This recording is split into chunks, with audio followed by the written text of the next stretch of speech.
Hello friends, today I am here with Plant Growth and Development Part 2 of 11th Standard. In this session, we are going to discuss conditions for growth, differentiation, de-differentiation, redifferentiation, development, plasticity, factors for development, plant growth regulators and its types and discovery, physiological effect of plant growth regulators, photoperiodism and vernalization. So let us start the session. First of all, we will discuss about the conditions for growth. There are different conditions for proper growth of plant. The important conditions are water, oxygen, nutrients, optimum temperature and light. Here we are going to discuss each condition separately. First condition is water. The water is mainly absorbed by roots and is used in photosynthesis and their metabolic processes. And ultimately this water is lost by transpiration. The cell grow in size by cell enlargement that also requires water. Water is also required for turgidity of cells which helps in extension growth. Water provides medium for enzymatic action needed for growth. It has been observed that growth is considerably retarded during water stress and sometimes excess water stress stops growth. Next condition for growth is oxygen. Oxygen helps in releasing metabolic energy essential for growth activities. Another condition for growth is nutrients. Plant requires both micronutrient and macronutrients for synthesis of protoplasm and it acts as source of energy. The growth of plant directly depends upon the availability of food material and supply of essential elements. But under nutrient deficient conditions, the plant growth is very much affected. Another conditions for primary growth is optimum temperature. The rate of growth in plant tissue increases with increase in temperature to optimum values, after which it declines as the temperature becomes excessive. Fluctuation in day and night temperatures favors a better growth. For example, growth in many plants is best when the day temperature is 25 degrees Celsius and night temperature is 12 degrees Celsius. Another conditions for growth is light. If a plant is allowed to grow in complete darkness, it shows etiolation. Photosynthesis also get affected by light. Now let us discuss about differentiation, de-differentiation and redifferentiation. First it is about differentiation. Whenever the cells derived from root apical and shoot apical meristems and cambium differentiate and mature to perform a specific function, then this act leading to maturation and it is called differentiation. So how?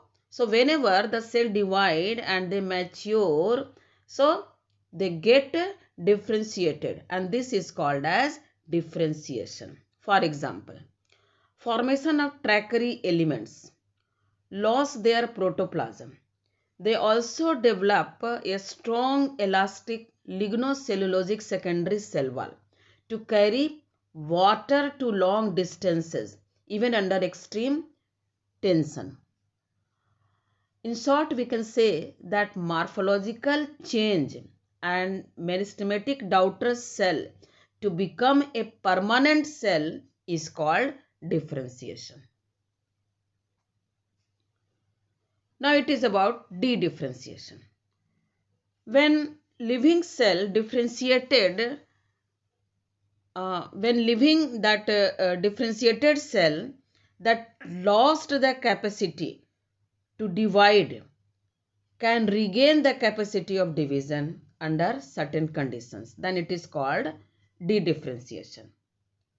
For example, formation of interfascicular cambium and core cambium from fully differentiated parenchyma cells. In short, we can say that the phenomenon of regeneration of permanent tissue to become again meristematic is called dedifferentiation. Now let us know about redifferentiation. When interfascicular cambium and core cambium are able to divide and produce cells that once again lost the capacity to divide, but they mature to perform a specific function, then it is called redifferentiation. So redifferentiation is defined as maturation or we can say differentiation of dedifferentiated tissues. Now next topic is about development. Development is the process that includes the whole series of changes which an organism goes through during its life cycle. It begins with the cell division in zygote, follows several developmental stages including the formation of embryo, seed germination, formation of roots, stem, leaf, flowers, fruits. Then the mature organ undergoes senescence and die. So the process of development is controlled by some intrinsic and extrinsic factors. This flow chart shows about the sequence of developmental process in plant cell. Now the next topic is about plasticity.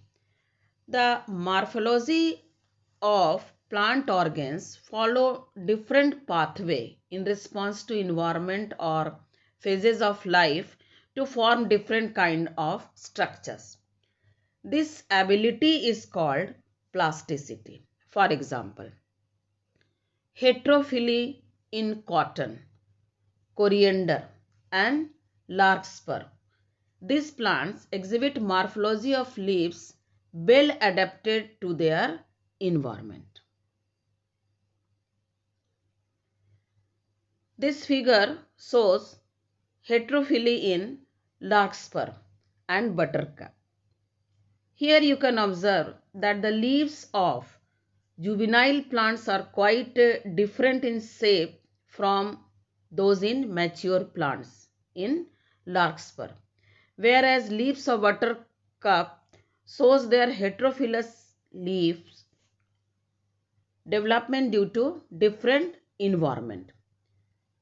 Here the leaves are much dissected in water habitat but remain intact in terrestrial habitat.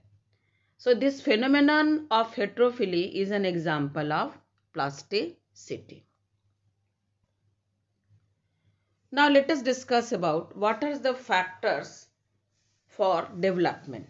There are two factors as we have discussed earlier, that the factors may be intrinsic or the factors may be extrinsic.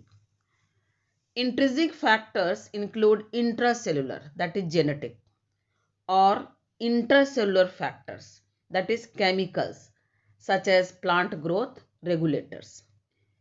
Extrinsic factors for development include light, temperature, water, oxygen, and nutrition. Now it is about plant growth regulators. So let us discuss about the characteristic features of plant growth regulators. Plant growth regulators are the organic substances which are synthesized in minute quantities in one part of the plant body and transported to another part where they are required to influence specific physiological processes. They are small, simple molecules of diverse chemical composition. Plant growth regulators may be indole 3-acetic acid, adenine derivatives, derivatives of carotenoids, terpenes, or gases. Plant growth regulators are also called plant growth substance, plant hormones, or phytohormones. Now let us discuss about the types of plant growth regulators. Based on functions, they are of two types. First types are involved in growth promoting activities like cell division, cell enlargement, pattern formation, tropic growth, flowering, fruiting, and seed formation. Auxin, giberellin, cytokinin belongs to this category. Second type involves in various inhibiting activity, that is also important, like dormancy, abscission, etc. So abscisic acid and ethylene belongs to this category. Now it is about discovery of plant growth regulators. It is very interesting that all plant growth regulators are discovered accidentally. Darwin and his son, while working on canary grass, demonstrated the bending of grass coleoptile towards unilateral source of light. The bending occurred only when the tip of coleoptile was also illuminated. When the tip was covered with black cap, it resulted in loss of sensitivity of the plant towards light. This observation was also seen by Boysen-Janssen on oat coleoptile. Finally, auxin was isolated by F.W. Wendt from the tips of coleoptiles of oat seedling, that is Avena sativa. He found that some material is involved in unilateral growth and this substance is provided by the apex of the seedling. Giberellin was discovered from Giberella fusicori by Abuta and Sumiki, whereas kinetin was isolated from tobacco stem by F. Skog and his co-workers. Cousins discovered ethylene from ripened oranges, which is the gaseous plant growth regulators. Now let us study some physiological effect of plant growth regulators. First of all, it is about auxins. There are two main categories of auxins. They are the natural auxin and synthetic auxin. Natural auxins are naturally occurring in plant parts, whereas synthetic auxins are chemically synthesized by chemists that causes various physiological responses, and these are similar to natural auxin. Auxin was first isolated from human urine. Auxin shows growth regulating properties and are produced by growing apices of a stem and roots. Examples of natural auxins are indole acetic acid and indole butyric acid. that is IAA and IBA. NAA, that is naphthalene acetic acid, and 2,4-D, that is 2,4-dichlorophenoxyacetic acid are example of synthetic auxins. Auxins promote root growth and initiation in stem cutting, as well as it also promote flowering.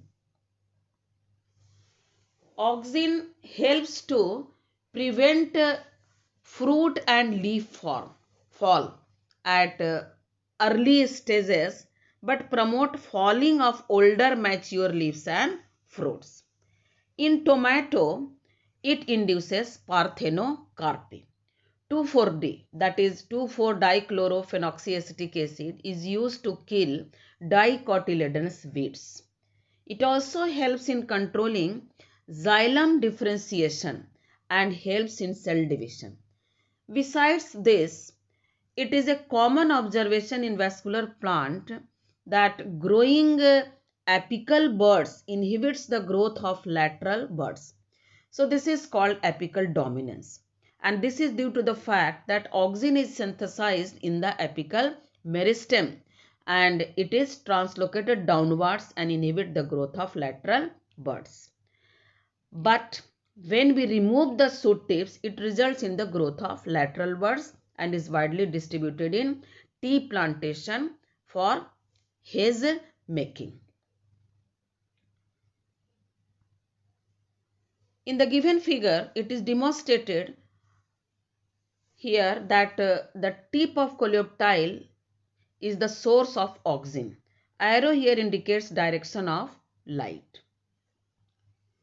This figure clearly shows about the apical dominance in plants. In the first plant, apical bud is intact, but in second plant, a plant with apical bud is removed. So you can observe here the growth of lateral buds into branches occurs after decapitation. This figure shows about the physiological action of auxin. Now the next hormone is about giberellins. Till now there are about 100 different giberellins known, out of which 25 have been isolated from the fungus Giberella fusicori and 51 from higher plants. Giberellins have been reported to occur in various plant organs, that is roots, stems, leaves, buds, flower buds, root nodules, fruits, immature seeds, and callus tissue of higher plant. They are denoted as GA1, GA2, GA3, etc. That is gibberellic acid 1, 2, 3 and so on. It means they are acidic in nature. Gibberellin produce extraordinary elongation of a stem and the leaf sheath in intact plant. It also elongate and improve shape of fruit like apple. It also delays senescence. Gibberellic acid 3 is used to speed up of malting processes in brewing industry. It also helps in increasing the length of sugarcane stem and elongate internode in beet and cabbage. Besides this, it also plays role in parthenocarpy and breaking of dormancy. Now let us see about cytokinin. Cytokinin primarily acts on cell division and have little or no effect on extension growth. It also helps to produce new leaves, chloroplast in leaves, lateral shoot growth and advantageous root formation. It also helps to overcome the apical dominance and delay of senescence. It delay leaf senescence due to nutrient mobilization. Another plant growth regulator is ethylene. It is the volatile gaseous plant growth regulator. Ethylene is synthesized in ripening fruits, flowers, leaves, and even roots and acts as a natural plant growth hormone. Ethylene causes horizontal growth of seedlings, swelling of axis, and apical hook formation in dicot seedlings. Ethylene promotes senescence and abscission of plant organs, especially of leaves and flowers. It is highly effective in fruit ripening, and it enhances the rate of respiration during ripening of fruit. Ethylene also helps in breaking the dormancy of seeds and buds. It also helps in initiating germination in peanut seeds and sprouting of potato tubers. Ethylene promotes rapid internode or petiole elongation in deep water rice plant. It helps leaves and upper part of the shoot to remain above the water. Ethylene also promotes root growth and root hair formation, which helps the plant to increase the surface area for absorption. It also induces flowering in mango and pine apples. Now let us see what is ethafone. Ethafone is the most widely used compound as source of ethylene. It is an aqueous solution which is readily absorbed and transported within the plant and releases ethylene slowly. Ethafone hastens fruit ripening in tomatoes and apples and accelerate abscission in flowers and fruits. It also helps in promoting the female flower in cucumber, so thereby increasing their yield. Now it is about abscisic acid. It is the plant growth inhibitor, and thus it inhibits the plant metabolism. It also initiate inhibits seed germination. It stimulates closing of stomata and thereby increasing the tolerance of plants under various kinds of stresses. So they are also called as a stress hormone.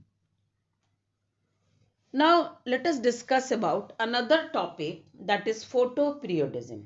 Photoperiodism is the periodic exposure to light to induce flowering in some plants.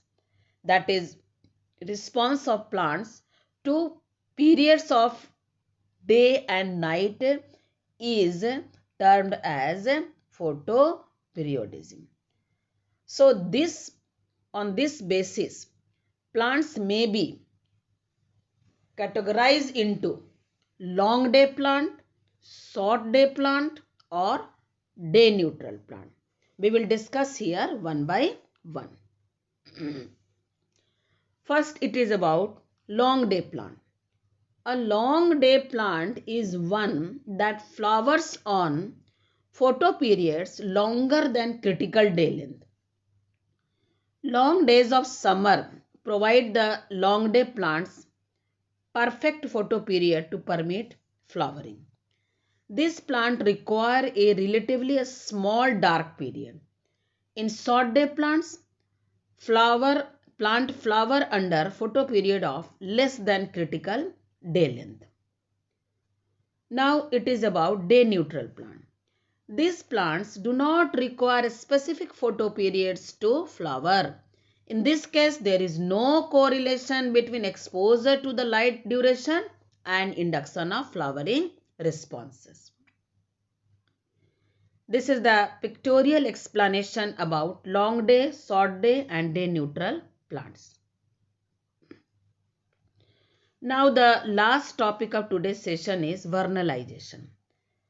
The phenomenon by which flowering is either quantitatively or qualitatively depend on exposure of low temperature. Exposure to low temperature is called vernalization. It means promotion of flowering by a period of low temperature. For example, subjecting the growing of a biennial plant to a cold treatment stimulates a subsequent photoperiod flowering response. So children, this is all about today's session.